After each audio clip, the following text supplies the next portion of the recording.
Welcome to top headlines. AP deputy CM Pawan Kalyan రాష్ట్ర పర్యాటక, దేవాదాయ, రోడ్ల భవనాల శాఖ మంత్రులు, అధికారులతో సమీక్షా సమావేశం నిర్వహించారు.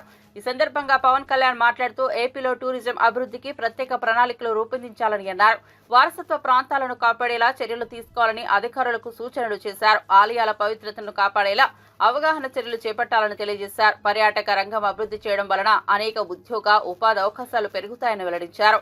అన్ని శాఖల అధికారులు సమన్వయంతో ముందుకు వెళ్తేనే రాష్ట్రం అభివృద్ధి చెందుతుందని పవన్ కళ్యాణ్ పేర్కొన్నారు. దీంట్లో మనకి మేజర్ గా ఇష్యూస్ ఏముంటాయంటే, ఒకటి మొన్న కర్ణాటకకి వెళ్తే కూడా కుంకి ఎలిఫెంట్స్ అవి ఇచ్చినప్పుడు one request from Karnataka Eshwar Khandre గారు, ఆయన రిక్వెస్ట్ అంటే మేము చాలా మంది శ్రీశైలం గురించి చెప్పారు. శ్రీశైలంకి మేము అందరం కాలు నడుపుని వస్తాం, బాగా ఇబ్బంది ఉంది, ప్లస్ మాకు ఒక చిన్న ఫెసిలిటీ ఏదైనా కావాలి, ఆల్రెడీ ఉండింది ఒకప్పుడు, ఇప్పుడు తీసేశారు. That is we are losing, discouraging them not to come. అలాగే ఫారెస్ట్ కూడా ఒక ఇష్యూ ఏముందంటే, థరోఫేర్ ఫారెస్ట్ నుంచే రావాలి, but they are disrupting the surroundings. ఇబ్బంది పెడుతున్నారంటే it is their job is to protect the forest. వీళ్ళేమో ఎంత చెత్త తీస్తారో ఒకసారి అది మీరు ప్లాస్టిక్ చెత్త వ్యర్థాలు అన్నీ ఉంటాయి. 9 truckloads. So it is also one way of facilitating, making it comfortable. The other side, we also making them environmentally however they should. It is practical. So we need a greater education process. చాలా educate చేయాల్సిన అవసరం ఉంది. దానికి ఒకటి, there is a simple, first of all, identifying what are the heads and mean, like say we have wildlife, under wildlife how many sanctuaries we have, what kind of ecotourism centers we have. When you say talk about adventure is still poor. And I see a lot of school kids ఏం చేస్తారంటే, ఇప్పుడు major కొంచెం affluent schools అన్ని they send them to Karnataka. Lot of adventure farms ఉన్నాయి. ఇప్పుడు అలాగే మనం పిల్లలకి ఇప్పుడు మన సిద్ధపట్నంలో కానీ, లేదంటే మన కడపలో, మన కందికోటలో కానీ can be run and adventure trap. అక్కడ పిల్లలకు ఉండటానికి వీలుగా ఏదైనా పెట్టేసి దే కెన్ స్కూల్స్ వాళ్ళ పిల్లలు పంపించడానికి, that creates very good employment opportunity. ఇప్పుడు హెరిటేజ్ సైట్స్లో అది మన కర్నూలు దగ్గర అది ఉంటుంది సార్, అది రాక్ గార్డ్. అలాంటి first preservation is very key extreme. And can be అంటే వీళ్ళు తవ్వేసుకుంటూ వెళ్ళిపోతున్నారు, డిస్ట్రక్షన్ జరుగుతూ ఉంది. హెరిటేజ్ సైట్స్, గుడిమల్లం కానీ ఇవన్నీ కూడా ఒక పాలసీ ఏదో అంటే హెరిటేజ్ సెంటర్స్ ఉన్న పాలసీస్ని మన జీవోస్ని కానీ యాక్టివేట్ చేయటం, లేదంటే ప్రొటెక్ట్ చేయమని దాన్ని, లేదా కొత్తవి తీసుకురావటం, లేదంటే ఎంపవర్ చేయడం అని అదొకటి జరగాలి. ఐడెంటిఫైయింగ్ హెరిటేజ్ సెంటర్స్ అదొకటి. రెండు, ప్రొటెక్టింగ్. ఎకో టూరిజం దగ్గరికి వచ్చేటప్పటికి we had very discussion at length. And Shantipriya Pandey గారు, మేము అనుకుంది ఏంటంటే, we found group and we created a good policy. అదొకటి బాగా హెల్ప్ అవుతుంది. ఈ మీరన్నట్టు సార్ చెప్పినట్టు టెంపుల్స్ మటుకు this is very essential. Only access, మనం యాక్సెస్ ఎట్లా, ఇన్ఫ్రాస్ట్రక్చర్ ఏం డెవలప్ చేయాలి.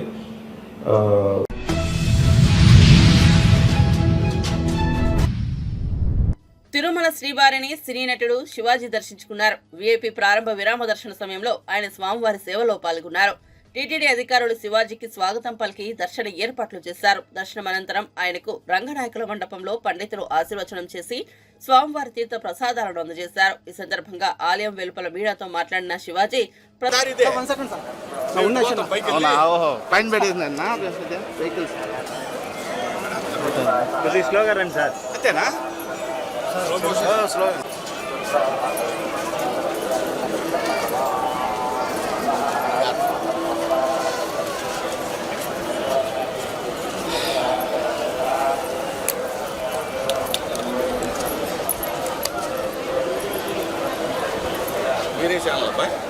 కలియుగ ప్రత్యక్ష దైవం శ్రీ వెంకటేశ్వర స్వామి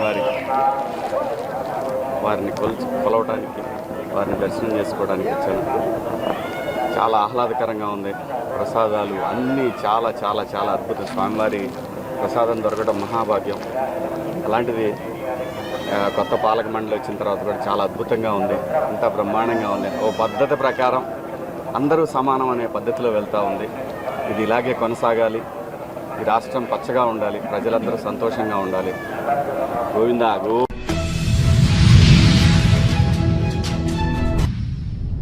పట్టణీకరణ పెరిగినా కొద్ది పిచ్చుకలు కనుమరుగవుతూ వచ్చాయని, ఇప్పుడు నగరాల్లో ఎక్కడా పిచ్చుకలు కనిపించడం లేదని ప్రధాని నరేంద్ర మోదీ ఆవేదన వ్యక్తం చేశారు. మన్ కీ బాత్ 116వ ఎపిసోడ్లో ప్రధాని ప్రసంగించారు. పిచ్చుకలు జీవ వైవిధ్య నిర్వహణలో కీలక పాత్ర పోషిస్తాయని, కాబట్టి పిచ్చుకల జనాభాను తిరిగి పెంచాల్సిన అవసరం చాలా ఉన్నదని ప్రధాని తెలిపారు.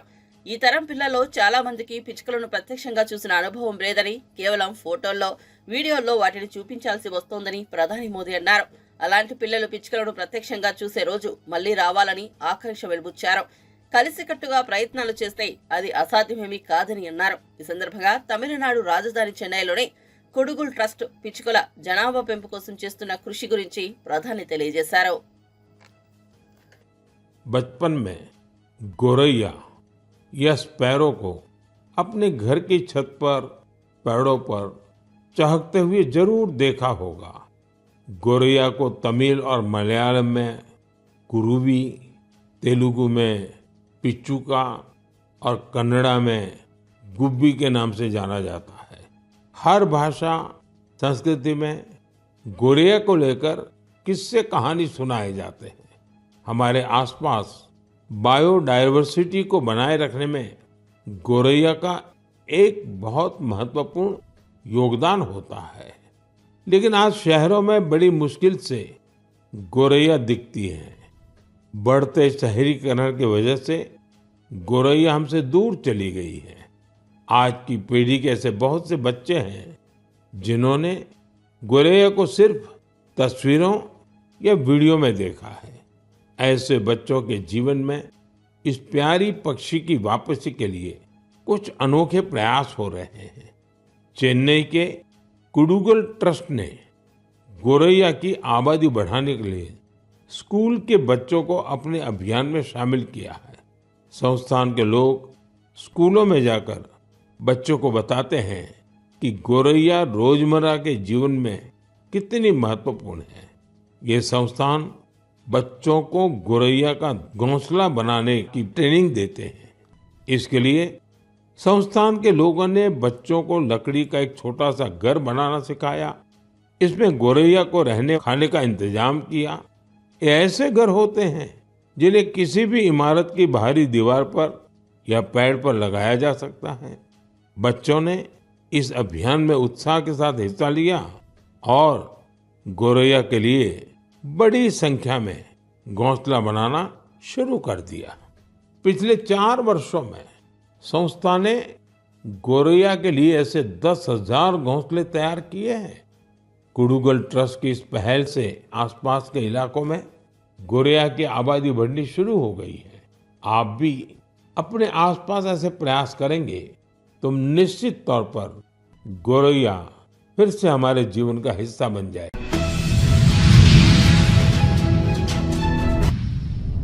మాజీ మంత్రి జనసేన నేత బాలినేని వ్యాఖ్యలకు వైసీపీ నేత చెవిరెడ్డి భాస్కర్ రెడ్డి కౌంటర్ ఇచ్చారు. బాలినేని శ్రీనివాసరెడ్డి పూర్తిగా అబద్దాలు మాట్లాడుతున్నారని, జగన్ గురించి వ్యక్తిగతంగా విమర్శించి మాట్లాడడం సరికాదని, స్పెషల్ ఫ్లైట్ లో విదేశాలకు వెళ్లేంత స్వేచ్ఛను బాలినేనికి జగన్ ఇచ్చారని చెవిరెడ్డి చెప్పుకొచ్చారు. అలాగే వైసీపీ పార్టీలో బాలినేనికి ఎంతో గౌరవం ఇచ్చారని, బ్లాక్ మెయిల్ తో జగన్ ను బాలినేని ఇబ్బంది పెట్టాడని, అయినప్పటికీ బాలినేని జగన్ భరించారని చెవిరెడ్డి అన్నారు. కూటమితో కలిసి జగన్ ను ఇబ్బంది పెట్టాలనుకుంటున్నారని, ఎన్ని కష్టాలు వచ్చినా జగన్ ఎదుర్కొంటారని, 36 ఏళ్లుగా వైఎస్ కుటుంబంతోనే ఉన్నా తాను ఏ పార్టీ మారలేదని, మరో జెండా పట్టుకోలేదని, ఒంగోలు ప్రజలతో తనకు అనుబంధం ఉందని, తాను నిత్యం ప్రజలు, కార్యకర్తలకు అండగా ఉంటారని ఈ సందర్భంగా చెవిరెడ్డి భాస్కర్ రెడ్డి చెప్పుకొచ్చారు. నన్ను అంగీకరించారు. అందుకే ఈరోజు చెప్తున్న ఒంగోలుతో నాకు విడదీయరాని అనుబంధం ఏర్పడ్డది. ఆ అనుబంధం ఎప్పటికీ అలాగే ఉంటుంది. ఆ ప్రజలతో ఉంటుంది, నాయకులతో ఉంటుంది, కార్యకర్తలతో ఉంటుంది. ఏ చిన్న కార్యకర్తకు, ప్రజలకు, మా నాయకులకు ఇబ్బంది వస్తే ఖచ్చితంగా ఒక బ్యాక్ బోన్గా వాళ్ళందరికీ అండగా నిలుస్తాం. మా పార్టీ పైన, మా నాయకుల పైన, మా నాయకుడి పైన మీరు ఎలాంటి ఆరోపణలు చేసినా వాటిని తిప్పకొట్టడానికి, మీరు చెప్తున్నటువంటి అబద్ధపు మాటలు, మీరు చేస్తున్నటువంటి బ్లాక్మెయిల్ రాజకీయాలు చెప్పడానికి ఎప్పుడు ముందు ఉంటామని కూడా మీకు తెలియజేస్తున్నా. మీరు అన్నారు నేను రష్యాకు ఫ్రెండ్స్తో వెళ్తే తప్ప అని అడిగారు. వాసన్న, మీరు రష్యాకి వెళ్ళారని నేను చెప్పలేదన్నా. నేను ప్రెస్ మీట్ మాడుతూ నేను అన్నమాట, నాకు స్వేచ్ఛ లేదు ఆ రోజు మంత్రిగా జగనన్న ప్రభుత్వంలో అన్నప్పుడు మీకు ఎంత స్వేచ్ఛ ఉన్నిందంటే, మీరు స్పెషల్ ఫ్లైట్లో ఇతర పార్టీ వాళ్ళని ఎక్కించుకొని విదేశాలకు వెళ్ళినా కూడా అంగీకరించే అంత స్వేచ్ఛ జగనన్న మన నాయకుడు ఈరోజు మా నాయకుడు మీకు ఇచ్చారన్న వాస్తవాన్ని చెప్పాను. మీరు ఏ దేశానికి వెళ్ళారని నేను ప్రెస్ మీట్లో మాట్లాడలేదు. మీరే చెప్పారు రష్యాకి వెళ్ళాను, వెళితే తప్పే అని. ఓకే, ఈ పార్టీలో నువ్వు మంత్రిగా ఉండి అవతల పార్టీ వాళ్ళని తీసుకొని రష్యాకి వెళితే తప్పే, స్పెషల్ ఫ్లైట్లో ఉంటున్నావు. అదే ఇప్పుడు మీరు కానీ కూటమిలో భాగస్వామైన మీరు కానీ ఈనాడు మంత్రులుగా ఉన్నవారు కానీ అదే స్పెషల్ ఫ్లైట్లో వైఎస్ఆర్సీపీకి చెందిన ఒక ఎక్స్ఎమ్మెల్యేనో ఒక జిల్లా అధ్యక్షునో ఒక్కరిని తీసుకెళ్ళమని చూద్దాం. తెల్లారి 24 అవర్స్లో పదవి ఊడుతుందో లేదో ట్రై చేయమని చూద్దాం. ఏ మంత్రినైనా తనతో పాటు తన స్పెషల్ ఫ్లైట్లో విదేశాలకు కాదు, ఇక్కడి నుంచి ఢిల్లీ దాకా తీసుకెళ్ళమని చూద్దాం. ఆ పదవు చంద్రబాబు గారు ఓడగొడతారు లేదో చూద్దాం. కానీ మీకు ఆ స్వేచ్ఛ జగనన్న ఇచ్చారు. పోయినా కూడా మిమ్మల్ని గౌరవించిన సంస్కారం, సభ్యత జగనన్న ఉన్నది. దాన్ని మీరు అంగీకరించాలి. వసన్న చర్మలమ్మ గారు వేరా,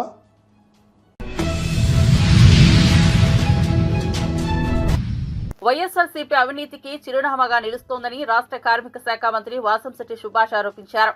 డాక్టర్ బిఆర్ అంబేద్కర్ కోనసీమ జిల్లా అమలాపురంలో నిర్వహించిన విలేకరుల సమావేశంలో మాట్లాడారు. అవినీతి కేసులో త్వరలో జిల్లాకు చెందిన ఓ మాజీ మంత్రి, అతని కుమారుడు అరెస్ట్ అవుతారన్నారు.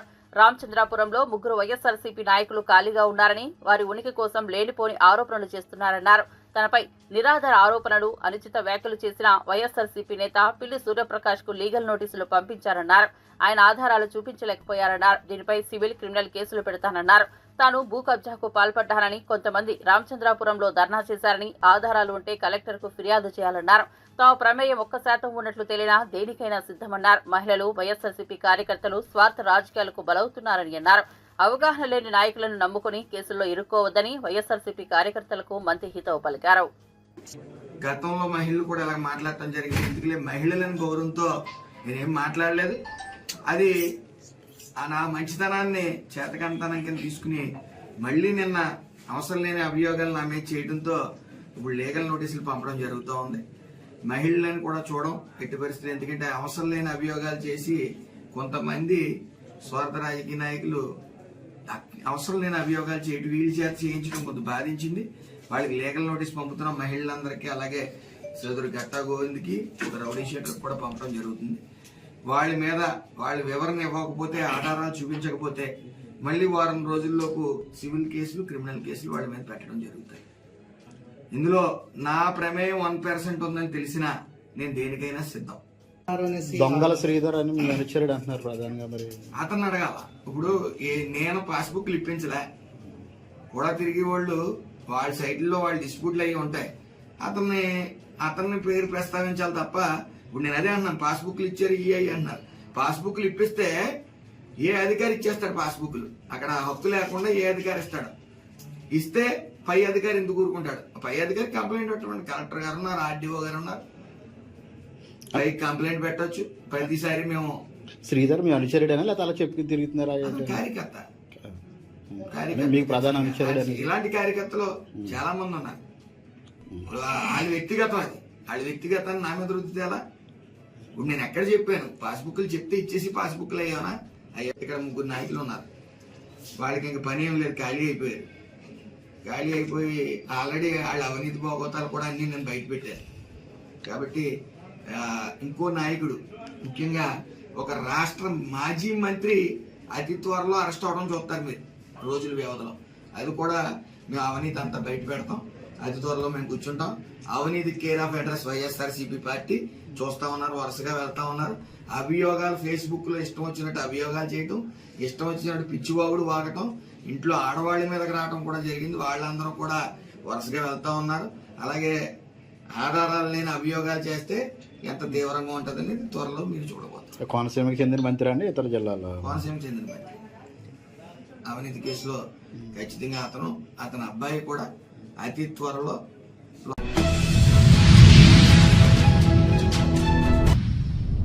రాజధాని అమరావతి ఐకానిక్ టవర్ల డిజైన్లపై సిఆర్డీఏ సమావేశం ఏర్పాటు చేశారు. అమరావతి ఐకానిక్ టవర్ల సంబంధించిన నార్మన్ పోస్టర్ సంస్థ డిజైన్లు తయారు చేసింది. రాజధాని వ్యాప్తంగా 5 ఐకానిక్ టవర్లు అసెంబ్లీ, హైకోర్టు డిజైన్ నమూనాను రూపొందించారు. కాగా ఈ నమూనాలకు గతంలో రూపొందించగా వీటికి సంబంధించిన టెండర్లు, డిజైన్లను గత ప్రభుత్వం రద్దు చేసింది. కాగా గతంలో రూపొందించిన టెండర్లు, డిజైన్లు నార్మన్ సంస్థకే ఇస్తూ నిర్ణయం తీసుకుంది. వీటికి సంబంధించి దశల వారీగా రుణం చెల్లించేందుకు ప్రపంచ బ్యాంకు సిద్ధంగా ఉందని మంత్రి నారాయణ సందర్భంగా చెప్పుకొచ్చారు. దీనికి సంబంధించి కేంద్రం అధికారిక గెజిట్ను జారీ చేసేలా ప్రభుత్వం చర్యలు చేపడుతుందని మంత్రి నారాయణ ఈ సమావేశంలో చెప్పుకొచ్చారు. 120 మీటర్లు దాటితే 20 మీటర్ల సెట్ బ్యాక్. ఆ తర్వాత ప్రతి 5 మీటర్లకి 0.5 వదలాలి. ప్రతి 5 మీటర్లకి అలా వదులుకుంటా పోతే చాలా ఎక్కువ వదలాలి. కాబట్టి అలా కాకుండా 120 మీటర్లు దాటిన తర్వాత అది 20 మీటర్లు లిమిట్ చేసాం. అంటే 130 మీటర్లు అయిన హైటు, 140 అయినా 150 అయినా సెట్ బ్యాక్ 20 మీటర్లు చాలు అని. అంతకుముందు అయితే ప్రతి 5 మీటర్లకి 0.5 మీటర్ సెట్ బ్యాక్ వదలాల్సి వచ్చేది. అది బిల్డర్స్ అందరూ రిక్వెస్ట్ చేశారు, కొన్ని స్టేట్లలో ఉంది, దానికి తీసుకొచ్చాం. అదేవిధంగా పోడియం, ఇప్పుడు హై రైజ్ బిల్డింగ్స్లో పార్కింగ్కి పోడియము యాక్చువల్గా అంతకుముందు ఓన్లీ 2 ఫ్లోర్స్ అలౌ చేసేవాళ్ళం. ఇప్పుడు 5 ఫ్లోర్ల వరకు అలౌ చేస్తున్నాం. హై రైజ్ బిల్డింగ్లో పార్కింగ్ కోసంగా 5 ఫ్లోర్లు కూడా యాక్చువల్గా 5 ఫ్లోర్లు కూడా అంటే 15 మీటర్ల వరకు పోడియం కట్టుకోవడానికి వీఆర్ అలౌయింగ్. అది కూడా ఆ సిస్టమ్ కూడా తీసుకొచ్చాం. ఇది అనేక రాష్ట్రాలు, మహారాష్ట్ర, తెలంగాణ వాటన్నిటిలో కూడా ఉంది. దాన్ని కూడా ఈరోజు ముఖ్యమంత్రి గారు యాక్సెప్ట్ చేయడం జరిగింది. అదేవిధంగా రిక్రియేషన్ ఫ్లోర్ అని 30 మీటర్స్ అబవ్ ఉన్న బిల్డింగ్లకి, అంటే సుమారుగా 10 ఫ్లోర్లు ఉండే బిల్డింగ్లకి 1 ఫ్లోర్ రిక్రియేషన్కి అడిగారు ఎక్స్ట్రాగా. దాన్ని కూడా ఈరోజు యాక్చువల్గా అలౌ చేయడం జరిగింది. అదేవిధంగా ఎక్కడైనా లేఅవుట్లు వేసేటప్పుడు ఎవరైనా మినిమం 12 మీటర్లు వదలాలని ఉంది రూల్. 12 ఎక్కడైనా లేఅవుట్ వేస్తుంటే ఎవరైనా 12 మీటర్ల వెడల్పు రోడ్డు వదలాలంది. కానీ అనేక రాష్ట్రాల్లో పర్సూ చేస్తే కర్ణాటక, ఒరిస్సా, మధ్యప్రదేశ్, ఢిల్లీ, హర్యానా, మహారాష్ట్ర, తెలంగాణలో 9 మీటర్లు ఉంది. తమిళనాడులో అయితే 7.2 మీటర్లు ఉన్నాయి. కేరళలో 7 మీటర్లు ఉంది. గుజరాత్ 6 మీటర్లు ఉంది. అయితే ఇవన్నీ మన రాష్ట్రంలో 12 మీటర్లు ఉంది. 12 మీటర్లు రూల్స్లో పెట్టాము. కానీ లేఅవుట్లు వేసేవాళ్ళు 12 మీటర్లు వదలకుండా 9 మీటర్లు, 8 మీటర్లు అట్లా వదులుతున్నారు. అంటే ఎక్కువ వదలమన్నందువల్ల వాళ్ళకి నష్టం జరుగుతుందని వదలటం వల్ల, అందుకని అనేక రాష్ట్రాల్లో కూడా 9 మీటర్లు ఎక్కువగా ఉంది. కాబట్టి లేఅవుట్స్ వేసేవాళ్ళు గతంలో 12 మీటర్లు కాకుండా 9 మీటర్లు వదిలితే సరిపోతుంది. దాన్ని కూడా ఈరోజు ముఖ్యమంత్రి గారు యాక్సెప్ట్ చేశారు. అదేవిధంగా టీడీఆర్లు ఏదైతే ఈరోజు మీకు అందరికీ తెలుసు, మనకు తణుకులో కానీ తిరుపతిలో కానీ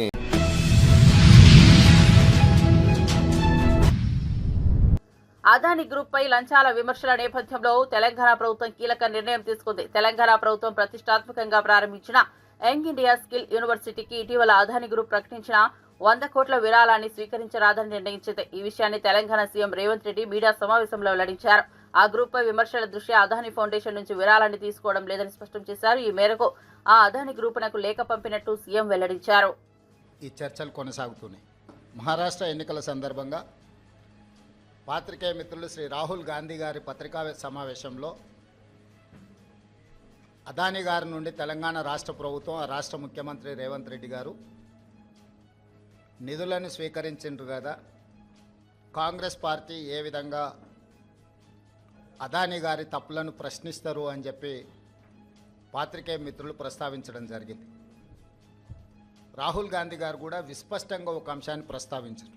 అంబానీ కావచ్చు, టాటా కావచ్చు, బిర్లా కావచ్చు, ఈ దేశంలో ఉండే ఏ సంస్థలకైనా రాజ్యాంగబద్ధమైన రక్షణ ఉంటుంది, వాళ్ళు పెట్టుబడులు పెట్టడానికి అవకాశం ఉంటుందని రాహుల్ గాంధీ గారు వివరించడం జరిగింది.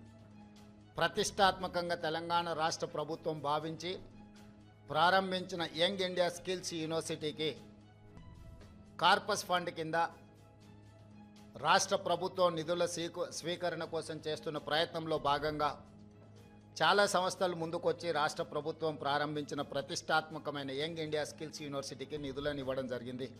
దాంట్లో భాగంగానే అదానీ సంస్థ కూడా 100 కోట్ల రూపాయలను కార్పొరేట్ సోషల్ రెస్పాన్సిబిలిటీ కింద తెలంగాణ రాష్ట్ర ప్రభుత్వం ప్రారంభించిన యంగ్ ఇండియా స్కిల్స్ యూనివర్సిటీకి ఇస్తాము అని చెప్పి ఆమోద లేఖ ఇవ్వడం జరిగింది. ఈ అంశాన్ని ప్రస్తావించడం ద్వారా అదేదో అదానీ గ్రూప్ తెలంగాణ రాష్ట్ర ప్రభుత్వానికో ముఖ్యమంత్రి గారికో అప్పనంగా 100 కోట్ల రూపాయలు ఇచ్చినట్టుగా అనవసరమైన చర్చలకు రాద్ధాంతానికి తావిస్తున్నది. ఇప్పటి వరకు ఏ సంస్థ నుంచి కూడా తెలంగాణ రాష్ట్ర ప్రభుత్వం తన ఖాతాలోకి 1 రూపాయి కూడా తీసుకోలేదు, ఇంక్లూడింగ్ అదానీ. అనవసరమైన చర్చలలో తెలంగాణ ప్రతిష్ట కానీ వ్యక్తిగతంగా నా గురించి చర్చ జరగడం మా మంత్రివర్గ సహచరులకు నాకు ఎలాంటి సుతారము ఇష్టం లేదు. అందుకే స్పష్టంగా నిన్ననే రాష్ట్ర ప్రభుత్వం తరఫున అదానీ గ్రూప్ ఆఫ్ కంపెనీస్కి మా అధికారి జయేష్ రంజన్ ద్వారా లేఖ రాయడం జరిగింది. జరుగుతున్న వివాదాలు, ఆరోపణలు, రకరకాల పరిస్థితుల వల్ల తెలంగాణ రాష్ట్ర ప్రభుత్వం మీరు ముందుకు వచ్చి ఉదారంగా తెలంగాణ యంగ్ ఇండియా స్కిల్స్ యూనివర్సిటీకి ఇస్తాన్న 100 కోట్ల రూపాయలను తెలంగాణ రాష్ట్ర ప్రభుత్వము స్వీకరించడానికి సిద్ధంగా లేదు. కాబట్టి దయచేసి మీ 100 కోట్ల రూపాయలను యంగ్ ఇండియా స్కిల్స్ యూనివర్సిటీకి బదిలీ చేయొద్దు అని చెప్పి విస్పష్టంగా వారికి లేఖ రాయడం జరిగింది. ఈ పత్రికా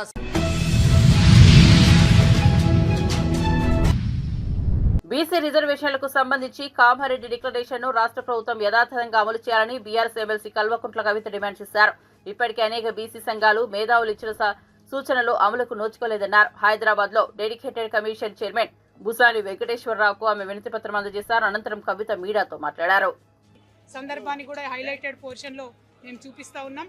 సుప్రీంకోర్టు ఆఫ్ ఇండియా ముందు భారతీయ జనతా పార్టీ కులగణనలో మేము జనగణన చేయము, జనగణనలో మేము కులగణన చేయము, కాస్ట్ సెన్సెస్ చేయము అని చెప్పి ఖరాఖండిగా చెప్పినటువంటి party Bharatiya Janata party. Bharatiya Janata party డిఎన్ఏలనే బీసీలకు, ఎస్సీలకు, ఎస్టీలకు ఒక వ్యతిరేకత నింపుకొని ఉండేటటువంటి పార్టీ ఆ పార్టీ. అటువంటి పార్టీలను, అటువంటి నాయకులను నిలదీసి మన హక్కుల్ని సాధించుకునేటటువంటి ప్రయత్నం చేయాలి.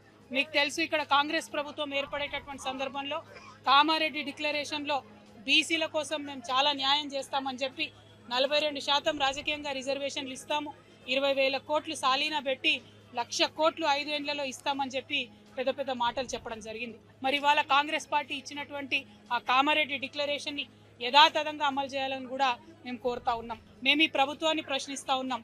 మీరు అధికారంలోకి వచ్చే కన్నా ముందే మీరు చెప్పినటువంటి 2 సుప్రీంకోర్టు తీర్పులు వచ్చి ఉన్నాయి. ఆ 2 సుప్రీంకోర్టు తీర్పులలో కూడా డెడికేటెడ్ కమిషన్ వేస్తేనే బీసీ కులగణన సాధ్యమవుతుందని చెప్పి ఉన్నారు. అయినప్పటికీ 11 నెలలు మేమందరం ఉద్యమం చేసేదాకా మీరు డెడికేటెడ్ కమిషన్ వేయలేదు. ఇవాళ డెడికేటెడ్ కమిషన్ వేస్తే వాళ్ళ కూర్చుందామంటే కుర్చీ లేదు, రాసుకుందామంటే పెన్ను లేదు. వేసినటువంటి డెడికేటెడ్ కమిషన్కి మెన్ అండ్ మెటీరియల్ ఇవ్వకుండా ఇవాళ మీరు బీసీలకు సంబంధించి నెల లోపట రిపోర్ట్ ఇవ్వాలని ప్రెషర్ పెడితే మరి ఇంత పెద్ద సబ్జెక్ట్లో నెల లోపట ఏడ కులగణన జరుగుతుంది, ఏడుకెళ్ళి రిపోర్ట్ ఇస్తారన్న విషయం ప్రభుత్వం ఒకసారి ఆలోచించాలి. ఇవాళ ఒక డిమాండ్ చేస్తూ ఉన్నాం. డెడికేటెడ్ కమిషన్ కులగణన చేపడితేనే దానికి కోర్టులలో నిలబడేటటువంటి చట్టబద్ధత ఉంటుంది. కానీ ఇవాళ కాంగ్రెస్ ప్రభుత్వం ఏం చేస్తున్నది, కులగణన మాత్రం ప్లానింగ్ డిపార్ట్మెంట్ వాళ్ళు చేస్తూ ఉన్నారు. బీసీల ఎన్యూమరేషన్ సపరేట్గా బీసీ డిపార్ట్మెంట్ చేస్తున్నది. వీళ్ళందరినీ సెకండరీ డేటా కింద ఇది ఇప్పుడు డెడికేటెడ్ కమిషన్ వాడుకోవాలని చెప్పి ప్రభుత్వం చెప్తా ఉన్నది. కానీ ఇది రేపు పొద్దున కోర్టులలో నిలబడుతుందా? బీసీలకు రిజర్వేషన్లు వ్యతిరేకించేటటువంటి వాళ్ళు రేపు పొద్దున కోర్టులకు పోతే ఈ అంశం నిలబడుతుందా అన్న విషయం ఇవాళ కాంగ్రెస్ పార్టీ బీసీలందరూ కూడా జవాబు ఇవ్వాల్సినటువంటి విషయాన్ని మేము ప్రభుత్వానికి గుర్తు చేస్తూ ఉన్నాం. ఆస్తి ఎందుకు అడుగుతున్నారు, ఫ్రిడ్జ్ ఉందా, కూలర్ ఉందా అని ఎందుకు అడుగుతున్నారు, కులాలలో ఉపకులాల జాబితా ఎందుకు మెన్షన్ చేయలేదు, ఇటువంటి అనేకమైనటువంటి అనుమానాలు బీసీ ప్రజలలో ఉన్నాయి. మరి దానిని నివృత్తి చేసి కులగణన సంపూర్ణం చేయాల్సినటువంటి అవసరం, బాధ్యత ప్రభుత్వం మీద ఉందని కూడా మేము ప్రభుత్వానికి గుర్తు చేస్తూ ఉన్నాం. అదేవిధంగా హైదరాబాద్ మహానగరంలో ఇప్పటికీ కూడా ఇంటికి స్టిక్కర్ లేనటువంటి 70% పైగా ఇండ్లున్నాయి. హైయెస్ట్ పాపులేషన్ మన తెలంగాణలో ఉండే హైదరాబాద్, రంగారెడ్డి జంట నగరాలలోనే మీరు ఇంతవరకు కూడా స్టిక్కర్ లేకుండా ఇళ్లలోకి సరిగా పోకుండా 90% సర్వే అయిందని పేపర్లలో ఎట్లా రాపించుకుంటా ఉన్నారు? మరి 90% సర్వే అయితే ఇప్పటి వరకు ఎంతవరకు మీరు డేటాను కంప్యూటర్లలోకి ఎక్కించిండ్రు? ఇంతవరకు అది జరగలేదు. 7% కూడా డేటా కంప్యూటర్లకు ఎక్కలేదని చెప్తా ఉన్నారు. మరి 7% డేటా కంప్యూటర్లకు ఎక్కలేదు, 70% హైదరాబాద్లో ఇళ్లలో.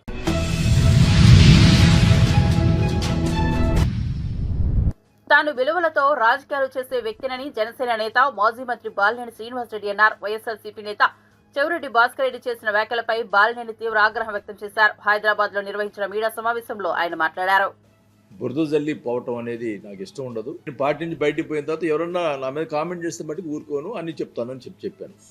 మొన్న సెకీ ఒప్పందం సంబంధించి సోలార్ ఎనర్జీ సెకీ వాళ్ళతో సంబంధించిన ₹2.49 ఏదైతే ఒప్పందం కుదిరిందో దానికి సంబంధించి నేను చూశాను 1750 కోట్లు ముడుపులు అందిని అమెరికన్ ఏజెన్సీ ద్వారా బయటకు వచ్చిందని చెప్పి ఈటీవీలో రావటం జరిగింది.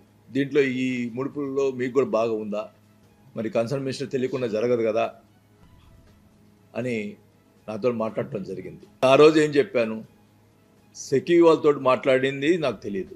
సీఎం ఆఫీస్ వాళ్ళ నుంచి ఫైల్ మూవ్ చేశారు, ఫైల్ నా దగ్గరికి వచ్చింది.